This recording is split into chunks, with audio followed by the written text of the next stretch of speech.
Hi, everybody. We're here for another episode of On Tap. We're at Fair Trade Coffee on State Street in Madison. And we wanted to sit down with a couple of young people in light of the Parkland shooting and have a discussion on gun reform and where they stand as students on campus. So I'm here today with Laurel Noack, who is a UW-Madison student and a member of the College Democrats, and Abby Streu, another UW student who is chair of the UW Young Americans for Freedom. So I wanted to take a moment and just have you both describe where you stand on the issue of gun reform and what solutions you support in stopping gun violence in schools, whether or not that relates to reforming guns. Laurel, you want to start? Go ahead. Yeah. Well, thank you, Shelby. Thank you for giving students this platform. We really need to have our voices heard on this issue. And I guess where I stand on this issue is I grew up in the Northwoods around responsible gun owners, but they also believe in 48-hour background checks. They believe in mental health preparations for our schools that make sure that students have the care and access they need. And we really need to get on this and change and reform our schools so students are safer. I'm really worried about what the Walker administration is going to be doing with the power they're going to be giving Brad Schimmel in the Department of Justice. They're giving him way too much funding, and he wants to put guns in our classroom. So I think they should listen to the Department of Public Instruction's plan instead and maybe work together. So I agree with background checks to a certain extent. I think conceptually we don't want guns, obviously, in the hands of people who are going to misuse those guns. I also grew up in, not the Northwoods, but I grew up around gun owners. I'm a responsible gun owner, my parents are, and so I'm completely for the Second Amendment. I also think that mental health care is extremely important when it comes to when it comes to gun ownership. I think we also need to increase the resources that we have for schools and that sort of thing when it comes to preparing kids and actually addressing illnesses such as the one that we potentially saw with this Parkland shooting.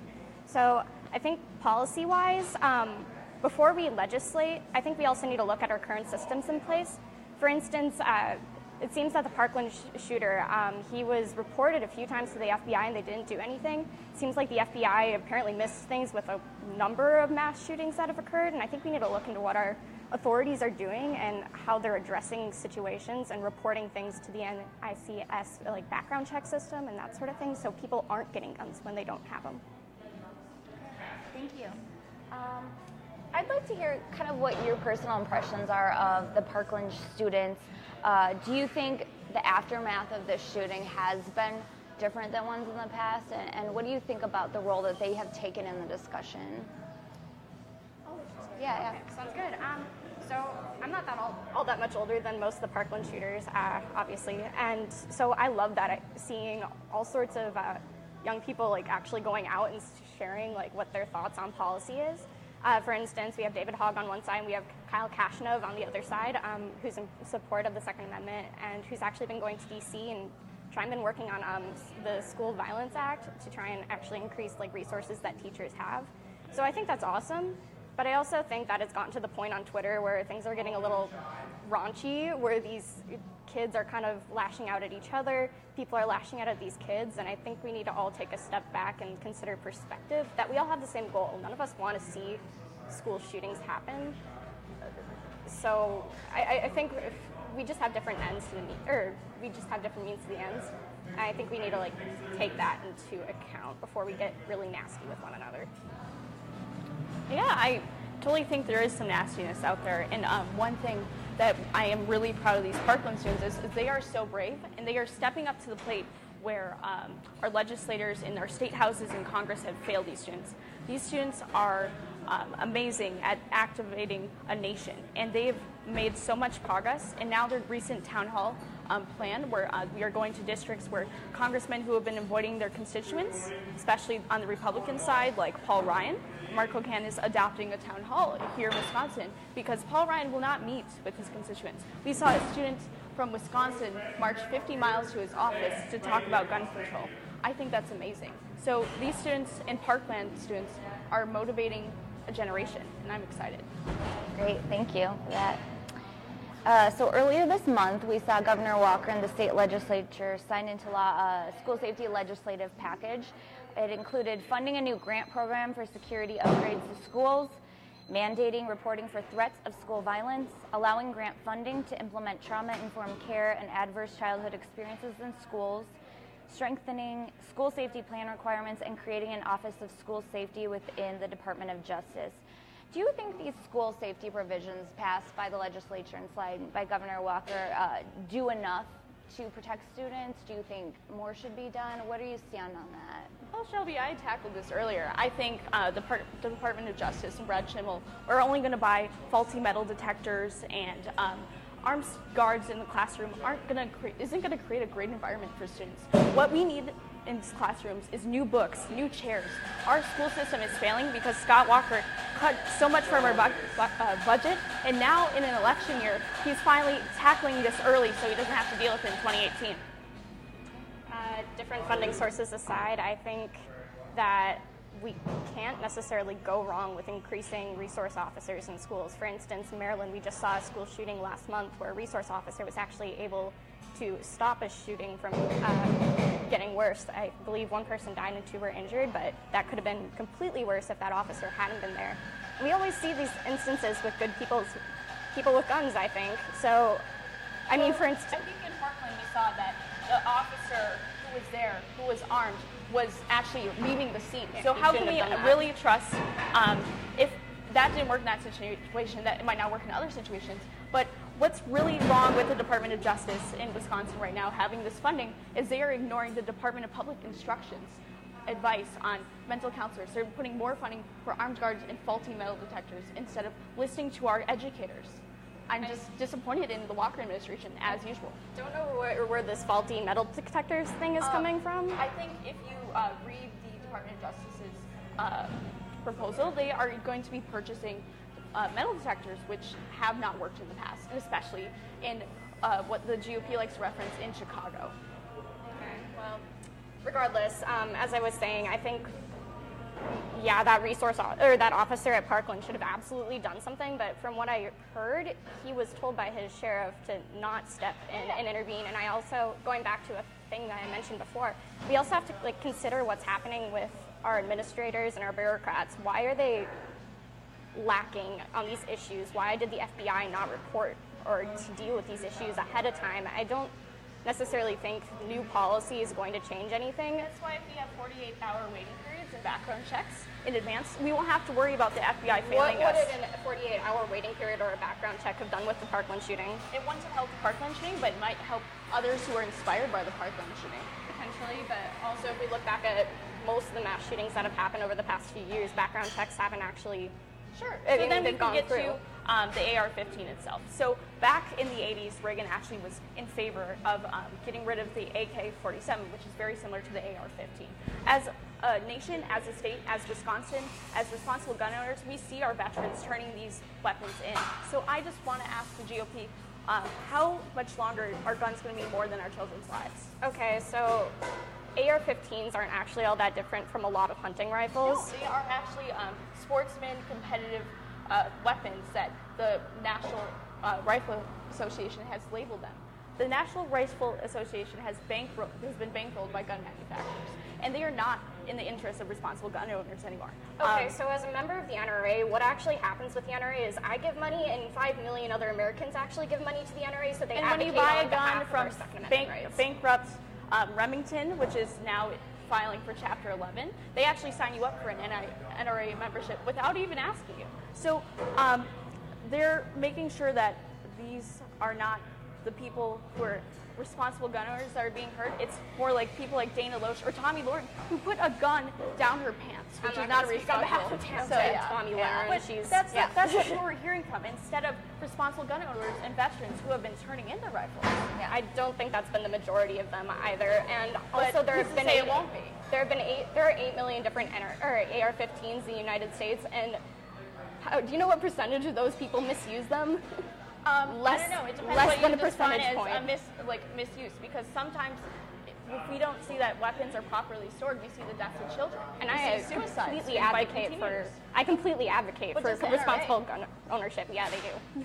Okay, so only 8% of the NRA funding actually goes. Sorry.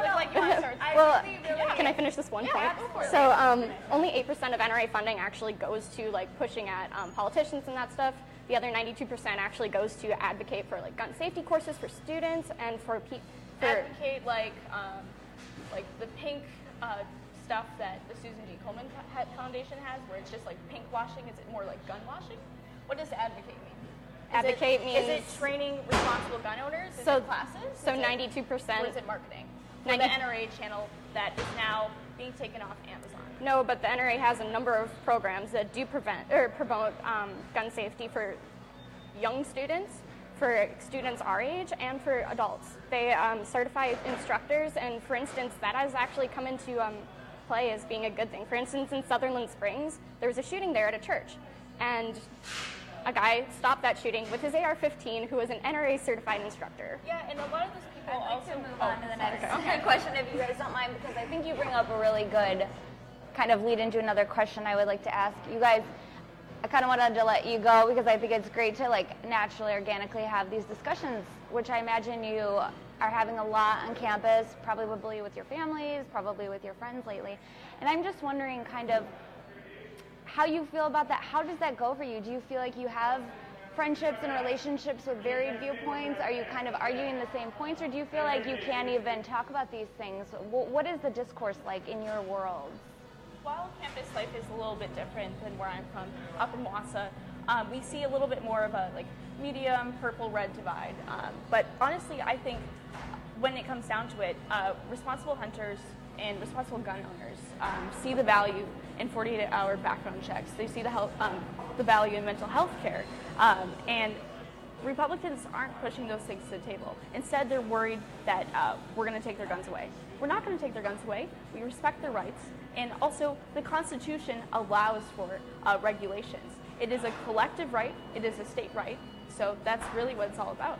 Well, okay, so Republicans have actually been pushing mental health initiatives, including the NRA, as to 48-hour background checks. So what happened was when the National Background Check Database was created was they wanted to create an instantaneous, and it does take 30 minutes for it to go through typically, but I don't see what a 48-hour waiting period would actually do. Chicago has a 48-hour waiting period. Chicago is surrounded by Indiana, Wisconsin, Iowa, who have very lax gun laws. Yeah, and that's so how the guns get in. Yeah, and they're going to get in anywhere regardless, No, even if you ban them. If those states would improve those rules, like California, New York, Vermont even. Vermont's a very conservative state, still has responsible laws. Very conservative, but one of their senators is Bernie Sanders. Now, Abby, what do you think as far as Endorsed by the NRA. how you can talk about these issues, like with family, with friends? Is this something that? So actually, my two best friends are actually Democrats, and one of them is actually my range partner. I go shooting with her every Thursday, so she's pretty on par with me. She's actually a big advocate for mental health and with gun ownership and that sort of thing, which is great because we definitely need people like her stepping up and saying we need to take, like, we have to grab the bull by the horns. We have to deal with this situation because it's actually affecting people, obviously, as we saw when 17 people lost their lives. So my conversations with her are usually really good. I mean, she agrees with me on a lot of things when it comes to background checks and that sort of thing. For instance, with universal background checks, there's this issue where how do you enforce private sale background checks? You can't really, because it's a private sale. It's kind of under the table anyways. So do you think we should change that? How would you enforce it? Well, I've talked to a lot of people about this, and they one just don't piece know of how. legislation that I'm not exactly for, but I think it's a neat idea, is making sure that these people are licensed to be distributing at gun shows, or if you are in a state like Indiana and you're a parking lot, maybe you should have some sort of state regulatory like license to be able to sell these guns in a parking lot. Well, 90% of sales happening at gun shows already are from FFL dealers and traders. Yeah, but that's more so. But how do you only regulate? acceptable in like the sense that only happens a percentage of the time. It only happens probably like 40 or 50% of the time. Most of the time, we see in states like Oklahoma that have very lax gun laws that you could just like be on eBay, you could be on Craigslist. But how do you enforce that? Start regulating. I'm not a legislator. I'm a student. And I'm just really asking our lawmakers to make sure this is happening. I guess my point is it's illegal to buy heroin, but heroin overdoses surpass gun deaths. I mean, but heroin isn't killing kids in school. All right, so I'm going to jump back in here with, you know, I really appreciate you guys coming here and having these discussions, and I think having them in a very civil and informed way, just to kind of get back to what we were talking about before, do you find that people your age are able to talk about these? Do you think social media, do you think marches, do you think these other forms of addressing the issues at hand are effective? Do you think there are downsides to those things? I think this is the first and second elections that most of our generation will be voting in. So kids are voting like their lives depend on it, and they really do. So I'm excited to see high turnout rates. Early turnout rates in Madison were high. In Wisconsin overall they were high, so I'm very excited for tonight's results, and I'm excited for our future. Well, voter turnout rates in 2016 weren't actually all that high for millennials in our generation, so... I was more talking about the spring election. I guess, but also people don't vote in spring elections for the most part. We'll see. We'll talk about elections.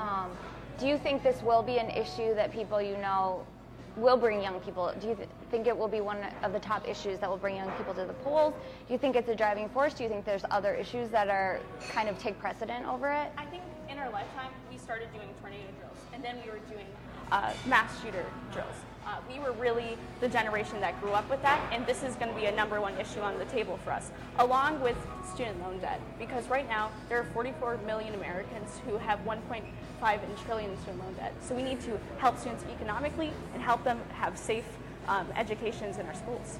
So mass shootings are actually on the decline and have been. It doesn't seem like that, I think, because of media bursts, but regardless, I think that they're happening, of course, and we need to address that situation. However, I also think that when it comes to this next election and who's voting for what, it depends on the person, and also depends on the current events. I think if, God forbid, a mass shooting happens before the next election, that will drive people out, yes. But I also think that people are different types of voters. There are gun voters, there are economics voters, there are people who vote holistically. I think that is something to take into account too. Different people are passionate about different things. Well, I would love to know kind of where you guys came from to have developed the opinions on the issues that you have. Where do you think your opinions are formed from? I'll start with Abby. So I was raised by, my father's a gun owner, but he does not ever care to join the NRA, so I'm kind of different on that. I'm a little more political than him. And my mom is respectful of the Second Amendment and understands that we need it because of the concept of tyrannical governments and also for self-preservation and self-defense. But she's not a huge gun person, so I kind of turned into this person on my own to a certain extent. I suppose, I mean, I was raised around guns. I took a hunter safety class for the first time when I was 12. My dad taught me to shoot. So I guess it stems from that, but I don't really know where I got the political craziness, I guess. For me, I guess I grew up in Wausau, and my mother's from Ashland, Bayfield area. So the Northwoods was always like with me, and hunter safety was always with me. You always know where your partners are in the woods, and you always respect the gun and respect how much power it can have over your life. So for me, I think this stems from knowing those rules and those like precautions, and also making sure that my fellow classmates are safe. In my hometown recently in Wausau, one of my best friends lost her stepmom. So this has always been kind of in the corner of my head, and it's just growing across the country that this is a real issue. Okay, great. Well, I would love to know if there's anything else either of you would like to add to the discussion. Make sure you vote April 3rd. It's election day, yeah. I mean, yes, of course. Where do you see things going from here as far as in the national landscape? What do you think the direction is, and how do you see things changing or not changing? That's a good question. Give me 2 seconds to quick Sure, formulate an answer. We'll start with you, Laurel. I see a blue wave, 100%. I think we're already seeing it with Patty in Wisconsin, and I hope we can, as a country, grow and turn a blue wave. Ted Cruz in Texas might be losing to Beto, who's a gun rights activist, but also a responsible gun owner. So like we're seeing all these blue Democrats who are more blue dog, and they're pulling through and winning, and I see us taking the House and maybe the Senate someday. I think overall I'm seeing fractions on both the right and the left. Divisiveness, for instance, we have former Supreme Court Justice John Paul Stevens writing op-eds about how we should repeal the Second Amendment. That's a pretty far left idea. And the DNC vice chair, I think, retweeted it. But we also have, you're pretty, I'd say you're reasonable on your opinions on that and stuff. I agree with health checks, and I also think that background checks are important. So I really don't actually know how I see this going. I think that either divisiveness is going to overcome one of the parties and the other will triumph. Because I also see divisiveness on the Republican end, just maybe a little less so, and maybe not so much on gun rights. I honestly don't know, and I don't know if we can forecast that. And I would agree. Stevens was a little bit even more on the left of my side, but I think he comes from a great place. He ruled in D.C. versus Heller and wrote a great dissenting opinion that a lot of, I think, our founding fathers would respect. Gun rights are a collective right. It's a well-regulated militia. That's a state right. So I think when we're reviewing future laws and future court cases, that's what we're going to be looking at. I don't know if I agree with that, because I think, so in D.C. versus Heller, Anton Scalia actually wrote a completely different thing, obviously. Originalist opinions. So the thing is, with Scalia's originalist opinion, he used modern logic to create what the originalist opinion would be.